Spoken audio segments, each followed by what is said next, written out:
नीरज मंसूर जावरा लोकसभा क्षेत्र के सांसद सुधीर गुप्ता ने आज संयुक्त विभाग पेंशनर्स के द्वितीय वार्षिक अधिवेशन में उपस्थित पेंशनर्स को संबोधित करते हुए एक महत्वपूर्ण बात कही। उन्होंने जोर देकर कहा कि पेंशनर हो जाने से किसी की कार्यक्षमता कम नहीं होती और उन्हें खुद को रिटायर्ड नहीं मानना चाहिए। सांसद गुप्ता के अनुसार ये तो जीवन का एक नया अध्याय है जहां से समाज को दिशा देने और नेतृत्व करने का काम शुरू होता है। सांसद ने अपने संबोधन में कहा, हमने समाज से जो भी कुछ भी लिया है उसे वापस लौटाना ही पेंशनर होने का असली अर्थ है। उन्होंने मौजूदा परिवार व्यवस्था के टूटने पर चिंता व्यक्त की और भारत की युवाओं का आह्वान किया कि वे अपने ढंग से दुनिया को बदलने का काम करें। पर्यावरण सुधार की दिशा में विशेष प्रयास करने की आवश्यकता पर भी उन्होंने बल दिया। इस अवसर पर साप्ताहिक समाचार पत्र नमो मातृभूमि भारतवर्ष के प्रवेश अंक का विमोचन भी किया गया। कार्यक्रम को विधायक दिलीप सिंह परिहार, ओम प्रकाश सकलेचा और माधव मारू ने भी संबोधित किया। पेंशनर संघ ने अपनी लंबित मांगों के लिए जनप्रतिनिधियों को एक ज्ञापन भी सौंपा। कार्यक्रम में नगरपालिका अध्यक्ष स्वाति चोपड़ा, बालचंद वर्मा और लक्ष्मी नारायण शर्मा भी मंचासीन रहे। कार्यक्रम की शुरुआत मां शारदे के चित्र पर माल्यार्पण और दीप प्रज्वलन के साथ हुई। कार्यक्रम का संचालन प्रोफेसर संजय जोशी ने किया। क्या खास बात कहेंगे पेंशनरों को लेकर सर? देखिए, ये समाज का एक ऐसा वर्ग है जो गार्जियन है और जिन्होंने जीवन भर परिश्रम किया है। इनके पास दिशा है, दृष्टि है, संघर्षों के खुले पन्ने इनके पास हैं। इसलिए अब भावी समाज जो बनेगा वो ऐसे वरिष्ठ जनों के दिशा निर्देश में ही बने और इसलिए हम हमारी संस्कृति, हमारी सभ्यता, हमारी कार्य पद्धति, हमारा पर्यावरण, उसके लिए इन्होंने जो जीवन में संघर्ष किया है, नई पीढ़ी इनसे सीखे। और इसीलिए मैं तो इन्हीं से अपेक्षा करता हूँ कि भगवान आपको 100 साल पूरा दे और आपकी दिशा में समाज चले। इसीलिए पेंशनर संघ को मैंने बहुत बहुत शुभकामनाएं दी, बधाई दी। सीबीआई की कार्रवाई हुई है, इंस्पेक्टर को पकड़ा है सीबीआई के और रिश्वत ले रहे थे। इस मामले को लेकर आप किस प्रकार? देखिए, बहुत स्पष्ट है, जो करेगा वो बचेगा नहीं।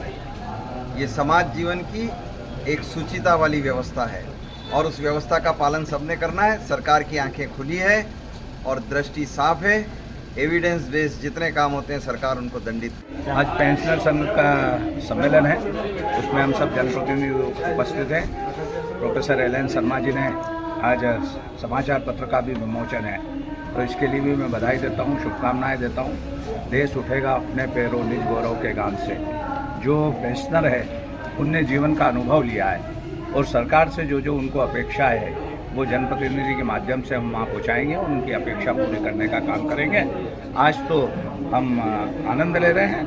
नीमच पायदान ऊंचा चढ़ा है स्वच्छता के क्षेत्र में। देश के प्रधानमंत्री जी ने जो संकल्प लिया था उस ओर हम आगे बढ़ रहे हैं। तो निश्चित ही हमारा लक्ष्य अभी नंबर 1 पर पहुंचने का है। जैसे इंदौर नंबर 1 आ रहा है, उस प्रकार नगरपालिका नंबर 1 आए। मैं समस्त जनता जनार्दन, अधिकारी, कर्मचारी, सफाई कर्मचारी, जनप्रतिनिधि, अध्यक्ष लेके उपाध्यक्ष, सभी सभापतियों, सब जनता को बहुत धन्यवाद देता हूँ। सर, स्वच्छता सर्वेक्षण में तो हम 16वें नंबर पर आए, लेकिन गॉर्बेज फ्री सिटी की बात करें तो उसमें हमारी रेटिंग 1 ही रही। नहीं, 16 हम पायदान बढ़े हैं ना, पहले पायदान नीचे थे, उससे बड़े हैं और आज नीमच कहीं ना कहीं बदला सा नज़र आ रहा है। आने वाले समय में आप देखोगे और बदला नज़र आएगा। हमेशा हम लोगों से स्वच्छता की अपील भी करते हैं तो लोग उसका पालन भी कर रहे हैं। मैं हृदय की गहराइयों से जनता को भी धन्यवाद देता हूँ। और सम्मेलन है, हम ये चाहते हैं कि जितने भी पेंशनर हैं उनके कल्याण के लिए हम कार्य करें, उनकी सुरक्षा के लिए हम काम करें।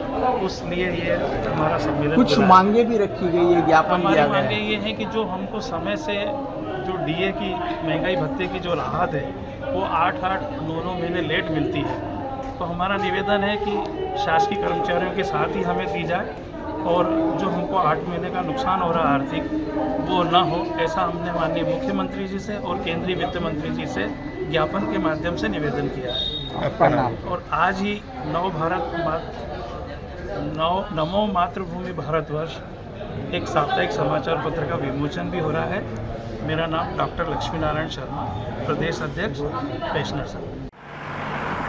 जयराम जी, किशन काका, राम राम भाई, राम राम। क्या दोनों भाई बैठ के क्या हिसाब लगा रहे हो? ऊटी लहसुन के भाव आ गए क्या? अरे नहीं रे दादा, ये अपना रमेश नया मकान बनाने के लिए लोन ले रहा है।